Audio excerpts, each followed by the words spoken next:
Hello दोस्तों, नमस्कार, जय श्री राम, हर महादेव, जय माता दी। आज मैं जा रही हूँ शादी में। आज हमको एक साथ ही 3 निमंत्रण है धनियाकोट में, एक है जुग्याड़ी में मैं लास्ट में जाऊँगी। और आज मैं पहन के लाई हूँ ऑरेंज कलर की साड़ी। ये मेरे देवर की शादी की साड़ी पे है। धूप बहुत तेज लग रही है अभी इस समय, देखते हैं। मैं यहाँ हूँ, बैठो बैठो। हेलो मैडम, हाय हाय पूछो।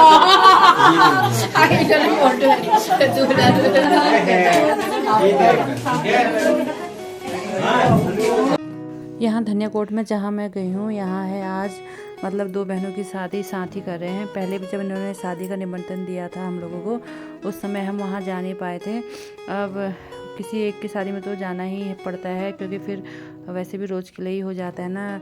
अगर हम किसी के वहाँ नहीं जाएंगे तो फिर हमारे वहाँ कौन आएगा। इसके बाद मैं चले गई हूँ अंदर पंडाल में। मैंने कहा तब तक बारात आती है, मैं दिखा लेती हूँ जब तक दहेज वगैरह। बारात आने में अभी टाइम है, लेकिन ये कह रहे हैं कि खाना खा के जाओगे। मैंने कहा देखती हूँ, मेरे यहाँ होते होते अगर बारात आ जाएगी तो खाना खा के ही जाऊँगी। दहेज दिखाने के लिए और लोग भी वहाँ पर खड़े हैं। उनका ये भी हो रहा था कि यहाँ पर धूप आ रही है तो हम टेबल में इसको खिसका के कहीं दूसरी जगह पर रख लेते हैं। लेकिन यहाँ पे जो लोग खड़े हैं, पहले उनका दहेज हम लिख लेते हैं। मैंने कहा चलो ठीक है, पहले आप हम लोगों का दहेज वगैरह लिख लो, उसके बाद अपनी टेबल कुर्सी को खिसका के ले जाना दूसरी जगह। हमको भी लेट हो रही करके।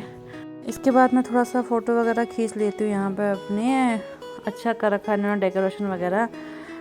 फ़ोटो और वीडियो शूट थोड़ा सा हो गया मेरा यहाँ पे। अब मैं चलती हूँ, निकलती हूँ जहाँ मुझे जाना है। स्कूटी खड़ी की है मैंने अपने दुल्हन के घर के आगे से, क्योंकि यहाँ जहाँ मुझे अब जाना है वहाँ से थोड़ा आधा किलोमीटर का पैदल रास्ता है।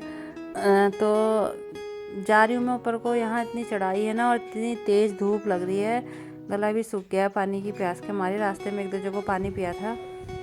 ये भी ना दुकानदारी है। पहले जब हम इनके यहाँ निमंत्रण में नहीं आ पाए थे तो फिर पड़ोस वाली बात हो जाती है, नहीं आए थे, आना था, कई सारी बातें हैं। तो इस मारे मैंने कहा चलो फिर कहीं आप चले जाना निमंत्रण में, कहीं मैं चले जाऊँगी। तो इधर का एरिया में तो मैं आ गई हूँ। मतलब यूँ कहो भैया, हमने मतलब सब्जियों को थोड़ा सा प्रेजेंट लगानी है आज। इस बीच इस शादी के सीज़न में जहाँ के गांव में मैं गई हूँ ना, वहाँ सब जगह मेरा फर्स्ट बार जाना हुआ। इससे पहले मैं वहाँ कभी नहीं गई थी, शादियों के बहाने ही सही, लेकिन मैंने अपने घर के आसपास के गांव तो थोड़ा बहुत देख लिए, और शायद अभी कुछ गांव और देखने रह गए हैं।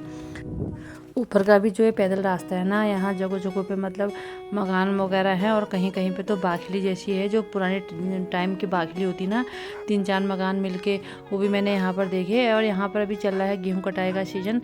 यहाँ पर जो लेडीज़ हैं, मैंने इनसे पूछा कि वो जहाँ नामकरण है वो घर कहाँ पर है। इन्होंने बताया कि वो घर तो उस साइड को है, यहाँ से तुम्हें रास्ता मिलेगा नहीं, तुम रास्ता भटक गए हो। तो फिर मैं ऊपर से वापस जाने लग गई हूँ उधर को। धूप इतनी तेज़ है कि मैंने अपने पास जो बैग लगी थी वही मैंने सर पर रख लिया। उसी से मेरे को थोड़ी सी राहत महसूस हुई।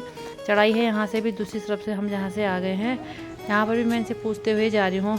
यहाँ पर ना सभी लोग मेरे लगभग जान पहचान के निकले, क्योंकि ये लोग कह रहे हैं कि हम आपको पहचानते हैं, क्योंकि इनका आना जाना बराबर होता है यहाँ मार्केट में।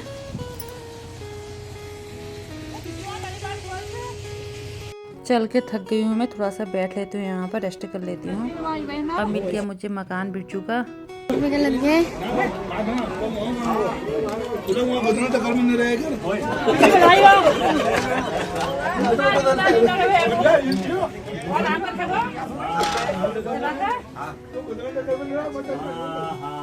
रास्ता वहाँ से भी आने वाला यही है।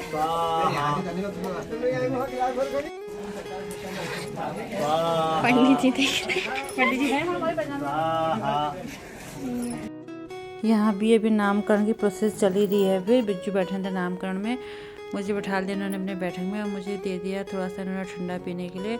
ऊपर से पंखा चला दिया है, इससे मुझे काफ़ी राहत महसूस हुई।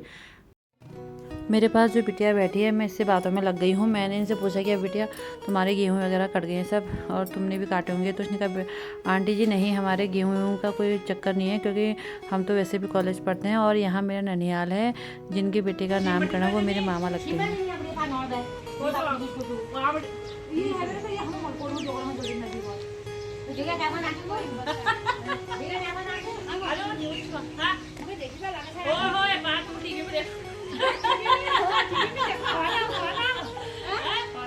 टीवी में देखो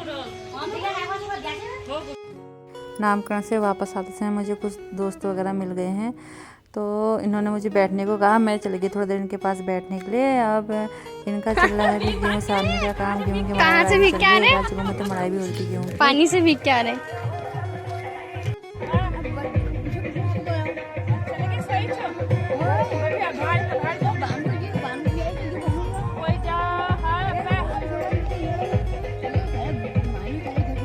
ये अम्मा मुझे बता रही है कि हमारा कुत्ता बहुत ही खतरनाक है, बंदरों को भगाता है, पहरेदारी करता है। इतने में आगे थे स्कूल के और बच्चे, छुट्टी हो गई इनको। बस अब मैं यहाँ से भी जा रही हूँ।